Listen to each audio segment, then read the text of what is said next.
Good morning, good morning, good morning. Welcome to the Be Your Own Hero Show. I'm your host. I'm Sacred Rice. I'm a professional writer. I got my new book out. My new book. Let me just give you a quick side view. Hack your pain now. Hack your pain now. Buy that. Buy that. Hack your pain now. I I want to talk about this a little bit because I actually presented this book at the Fisk graduation this year, and I was talking about it, and I was talking about. Let me try to make this short. So I wrote this book before my stroke. Before my stroke, I know it came out after my stroke, but I wrote it before my stroke, right? And so what I was saying in Fisk is I found it amongst my mom's papers, and I published it because I felt like it really helped me. It really helped me, right? Even though I've written it a long time ago, even though it's something I've written beforehand, it made a lot of sense to me then, and I put it out. So that's what we want to talk about. We want to talk about that. So that said, oh man, the sun is coming out. Look, the sun is coming out. The sun's getting bright. The sun's getting bright. All right, so I want to introduce you to look at this. This is the first time I've done this. The first time I've done a guest host and put her name on it like this. Janet Walsh. You see her right there? That's the first time I've done that. That's the first time I've done that. Hope she likes it. All right, so I'm gonna get her on, and I just want to give this brief intro. So she spoke also at the Fisk University graduation, and I saw that she was before me. I was like, oh, okay, cool. So she's gonna take care of all of the things that have to do with having a stroke, right? Because I know that she's had a stroke and she's had it more strongly than I have. And I was like, okay, I'll just be kind of sliding behind her. But she got up and she spoke eloquently about everything else except the stroke. And I was like, oh no, I'm about to do it myself. And so I felt, I don't know, a little weird about it, about being the one who's bringing kind of bad news to the kids. But I felt like it was important for me to represent it because my stroke happened at that event at the Fisk University fundraiser the year before. So I just want to bring up Janet and let her talk about that moment. All right. So let me hit it with a drum roll. Hold on.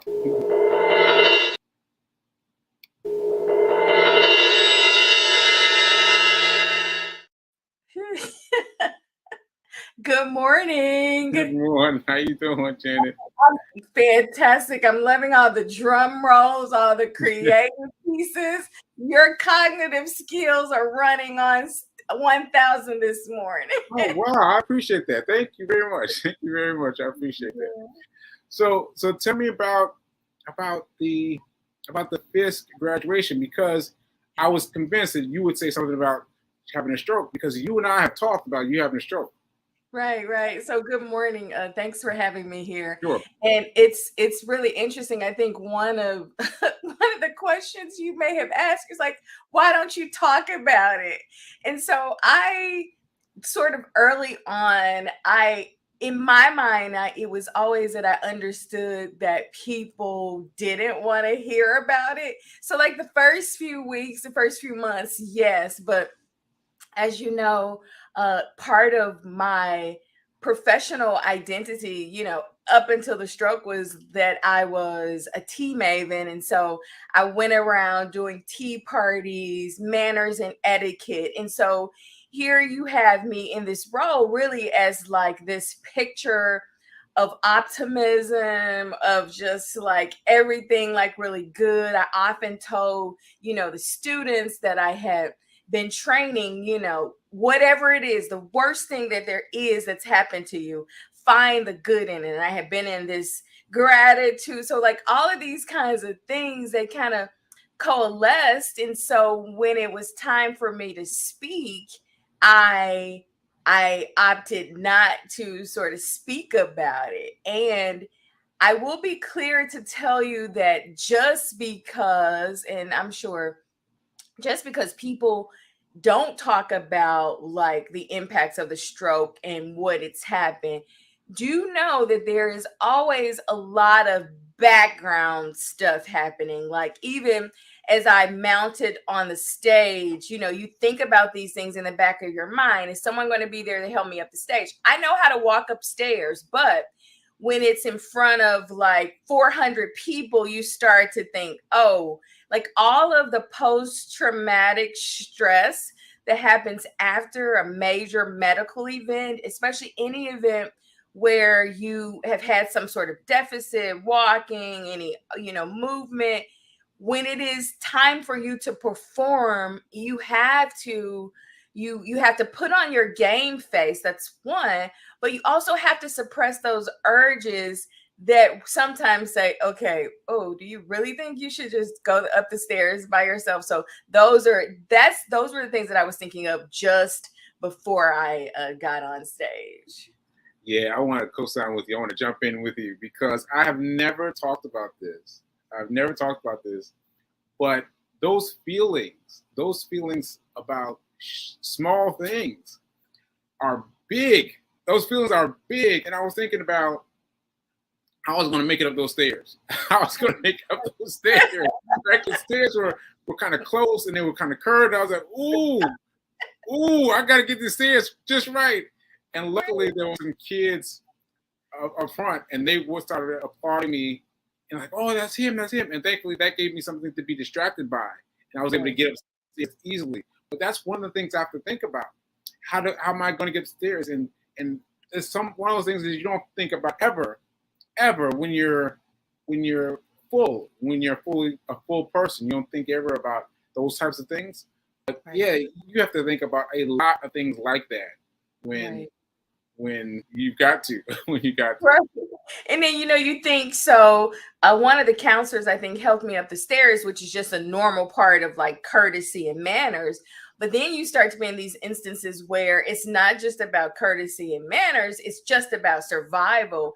And so this whole idea about community, and we need community in our best days. We need community in our mediocre days. And we also need community in our days where we have some opportunities to be better. And you sort of see that unfold, and you continue to see it unfold throughout the process. And I think that's a beautiful thing that sometimes you don't see it in the moment, but when you go back and reflect on the day, the moment, I thought it was quite courageous that even you wanted to get up, and you had the courage to get up and speak. And so even a person who has had a stroke, they deal with what they're thinking and feeling, but also then it becomes, okay, Sekou is up on the stage, let's make sure he gets up there. So then it's this compounded sensitivity, because that's what community should be, a compounded sensitivity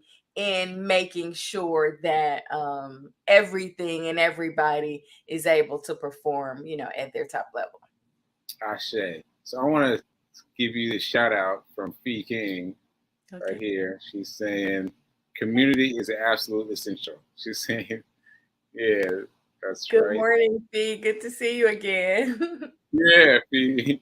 And I want to also, have that. So I want to show everyone me at Fisk. I want to remind everyone, because it's been a while in terms of people's times. I want to put us back in the moment, and then we'll see you for just a brief second. Okay.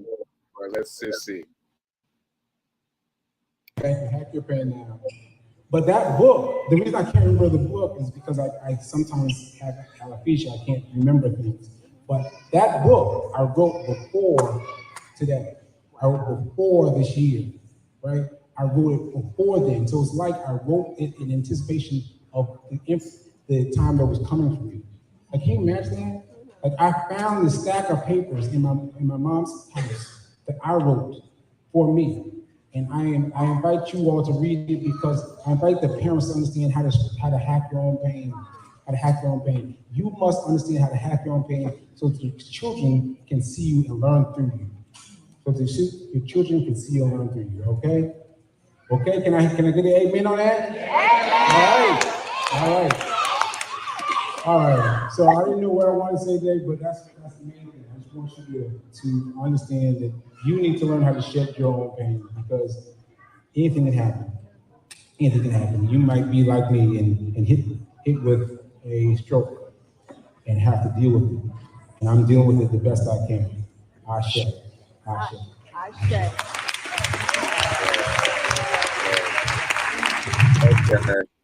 So yeah, that took me back to the moment, and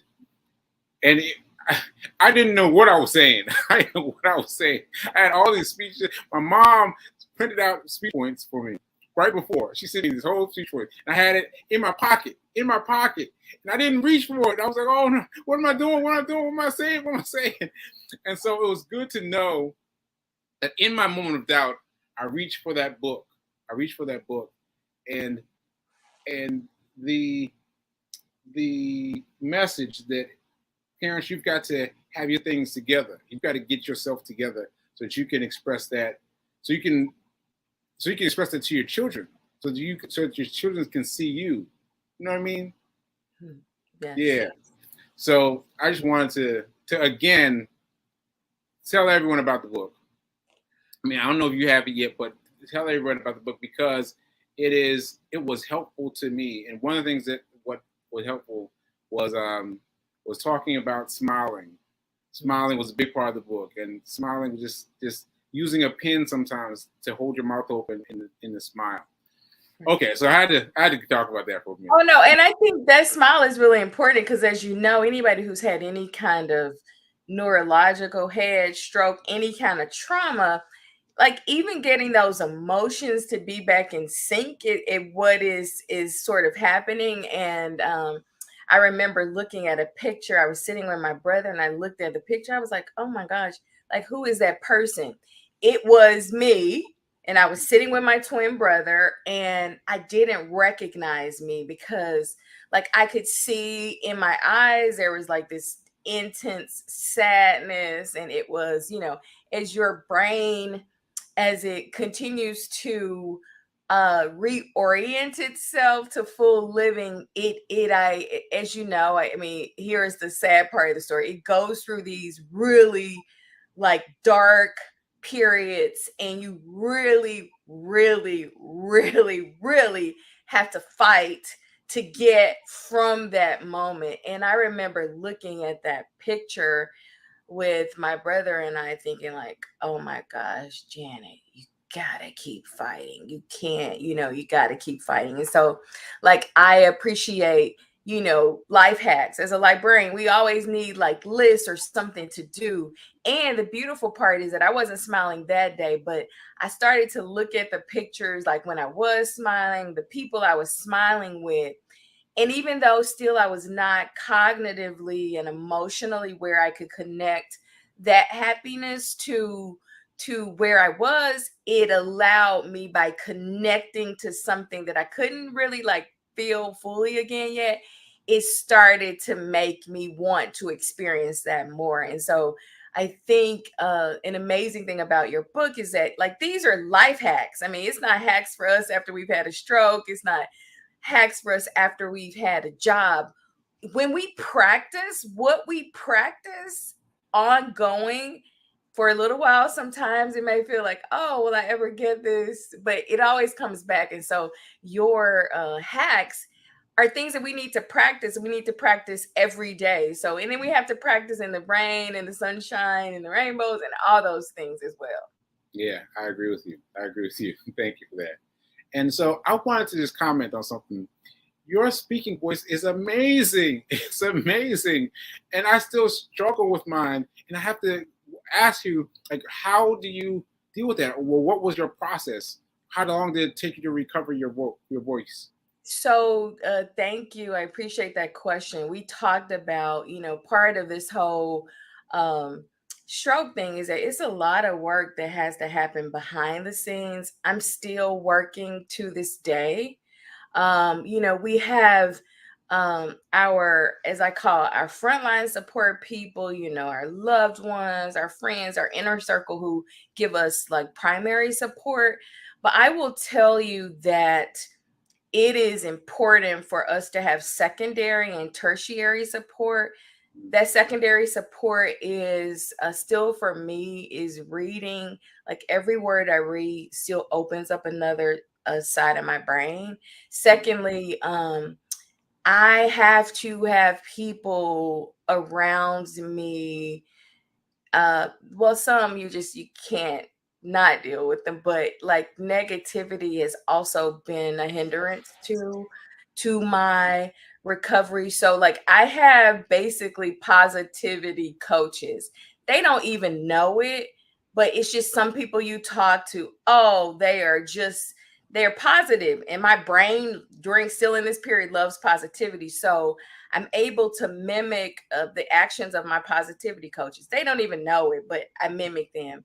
And then also, it's this tertiary, these things that continue to help us be physically, emotionally, and socially whole.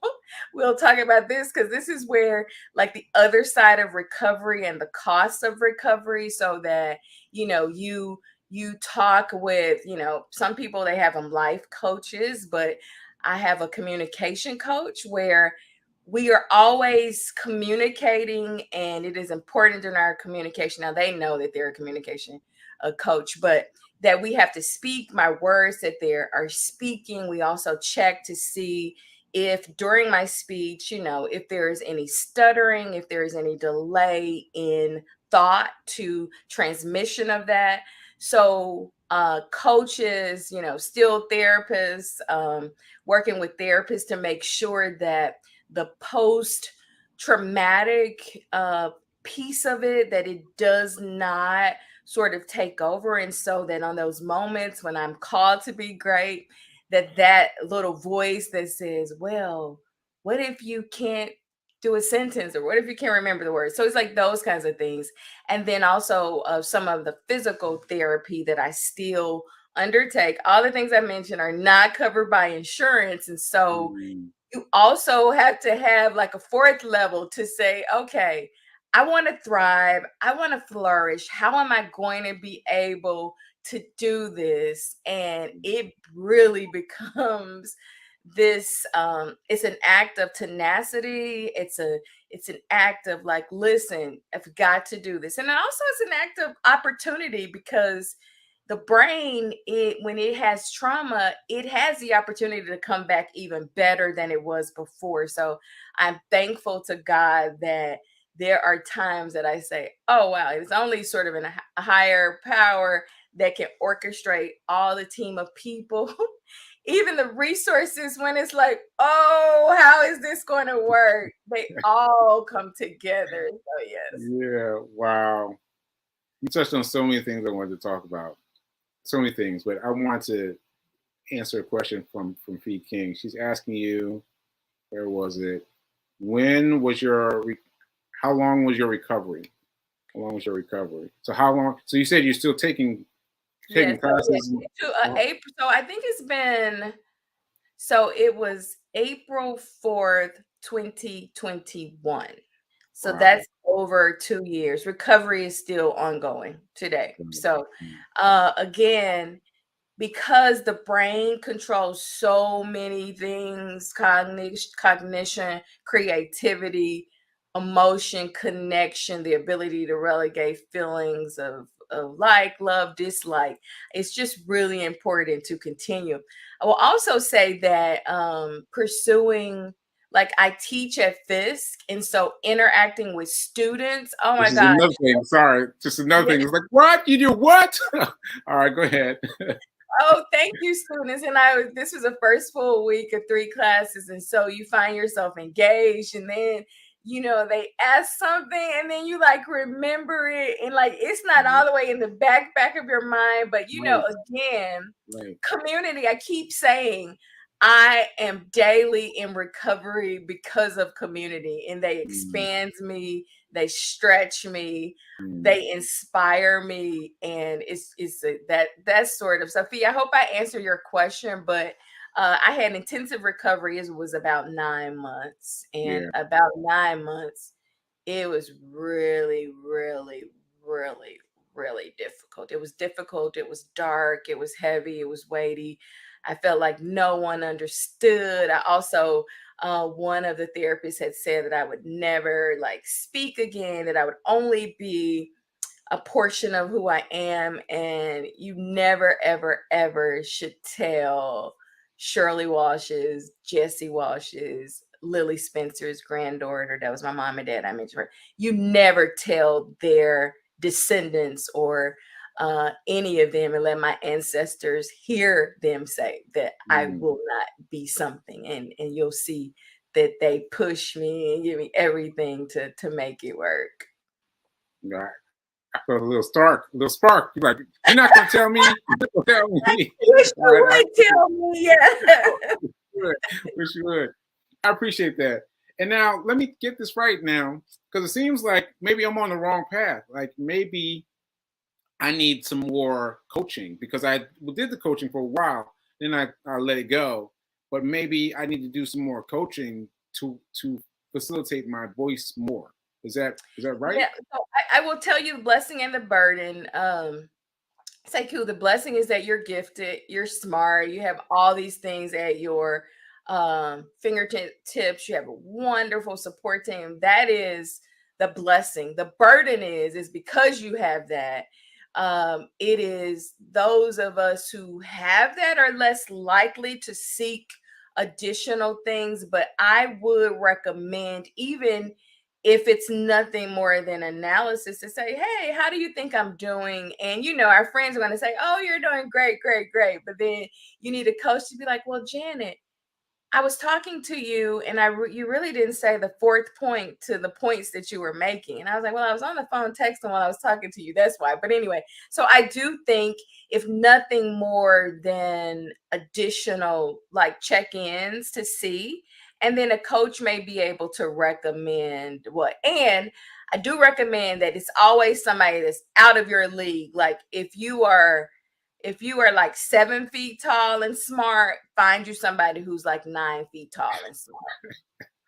Find somebody really tall and really Yeah, big, robust. really smart. Yeah, more. Just this. Okay. You have to find somebody more, because it is that more that gives us something to reach to. Because yes, Lowe's looks into, oh, we're so perfect. No, but those mores will be like, come on, T Maybe, you need to come with it some more. So yes. Yeah, that's a fair point, because part of why I let that speech therapist go was because I felt like I wasn't getting much there, and so I thought I'd finished it all. But maybe I just needed to find the right person to really challenge me. So I thank you for that. I'm gonna look into that and see what I can find for me, besides this show. Right. So, well, speaking of the show is about money. I don't know if you knew, but the show is about money. So let's talk about money, because this show came up, sidebar, folks. This show came up spontaneously. Janet called to check on me, and something she said really, really galvanized me. She said that what she talked about earlier in this conversation is that let me make it general. We have to have money to take care of things that no one knew. No one knew that these things were coming, right? And so how do you deal with all these new things that you're dealing with, and let that be the priority? Like, never mind everything else. Sorry, let that be the priority, bigger than anything else you're dealing with, and get that taken care of. So I'm sorry, I got hype. I got hype asking that question, but help me out. So it's an exercise in creativity. I mean, you just would not, again, you could, go to your friends and be like, hey, I need $5,000. I need $10,000. I need $20,000. I mean, that's one part of it. But then you also start to see that that's not a sustainable model, that you can always go and ask for that amount of money. And so, it's both you and I are entrepreneurs. There's also business ideas, which this weekend I'm actually a facility. We're making tea carts this weekend. So we have blueprints. Yeah, we'll see how, like, all of that. But I'm saying, so you always have to be creative, but you also have to be humble. There have been periods, even as last month, I've been back and forth between Memphis, ensuring that my mother's health opportunities, that they all expand the way they should, but that money and thinking about resources and being able to do what really matters the most. So I picked up the phone, and many people will see this. I email them, hey, I'm a consultant. What work do you have for me to do? Hey, I'm a gap strategist. What do you have for me to do? Hey, I'm a library consultant. Are there any gaps in the library you need to do? Hey, does your church need a virtual attendant or secretary? So, like, I did all of those kinds of things. So, you have to be sort of creative, but in that creativity, you also know it takes a lot of time. So, you start to look for things that will give you residual income, things that'll keep going when you have to be the other people that you are. Mm. Okay.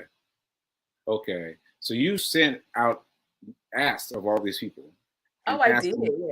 yeah. And I've just sent some as early as last week. I sent some because I have a business idea that I really need some funding for it. So I sent it to I have a few 10 people who normally sort of support this. I say, hey, this is what I need to do. I don't have it in the budget, this creativity budget, to do this for my tea company. Gave them, what it was. So I did that. But also some of my professional is I've been a librarian for over 2 decades. I'm like, hey, this is what, but also even in terms of my teaching, letting people know, like, hey, this fall, I don't really have it outlined as closely as I would like this fall. Let me know if anything comes up, and it also is an ability to tap into all of your gifts. Now, I could be anybody from the housekeeper to the CEO to the executive director. And part of also this recovery process has been continuing to work in different products that also continue to increase, enhance, and expand my abilities. So that has also been a really wonderful part of my recovery. Okay, real quick. How long did it take you before you start reaching out? Like, I mean, how soon after your incident were you able to reach out to people? So I will tell you that I started reaching out because again, people, it's not that I'm connected to my work, but I knew that I couldn't sit in my mother's, in my bedroom in my mother's house forever. I knew I could. Amen. Amen. Amen. Thank God for mothers and bedrooms. Thank God. My brothers, my sister-in-laws, they were wonderful to me. But I also felt that it was putting me at a deficit because I was enjoying it. Mhm. I could sit in the bed and I could just keep sitting there because I didn't have anything to do. So really about at 4 months, someone reached out to me. I was not looking for anything. Somebody reached out to me at 4 months. And at 4 months, I was working with a software company. 4 months from like at the fourth month, not full time, just consulting. And I mean, the first few days I was like, oh my gosh, this brain is hurting because I was expanding. But then, like, it started to get easier, and that was a way that Mhm. sort of eased me back into it. Mhm. So 4 months, I did take that assignment at 4 months, but I really wasn't fully up to like speed until like 9 or 10 months where I could operate for more than 4 hours without an intense headache. Because Mhm. we don't talk about post-stroke headaches, which will make you be in the bed, could potentially be in the bed 12 to 14 hours a day. Okay. Okay. It sounds like another call out to me is that I need to be accepting jobs. I need to be reaching out for jobs. I need to be seeking that because they might force me to grow, and Absolutely. in that forcing, it might be uncomfortable. But I can feel the discomfort. But pushing past the discomfort will help me to something else, to something bigger. And most people, when like they may have heard they've had a stroke, but they don't know. And Yeah. so sometimes I think part of the people that I worked with that didn't know, it helped me to act more and operate more like I hadn't had one than I did, if that makes sense. Because the eye of pity sends a broadcast message to say, oh, you poor Janet, you have a deficit. And so if someone's coming up to me with that deficit, I am hearing that broadcast message. I am receiving it. And then maybe my deficit starts to become a little bit more pronounced. So those have just been some ways that I have sort of hacked the recovery as well. Okay. We're gonna have to have you back on. We're gonna have to have you back on, because the time just went like that. The time just went like that. We're over time already. So just tell people how they can support you, the things that you're doing. Okay, so you can support me easily. The easiest way is to just write me a check today for $10,000. I can ensure that I'll use that $10,000 for this novel concept that we're working on, T-Cards at the Music City Center. We'll make sure that you get some residual things like that. You can catch me on Facebook as T Maven. On Instagram, I think it's my T Maven, and my company is ttandscompany.com. LinkedIn is Dr. Janet Walsh, and yes. All right. You heard it here first. You heard it from Janet Walsh here first. All right. Thanks so much for watching with us today, and we'll see you later. All right. Thank you. Bye.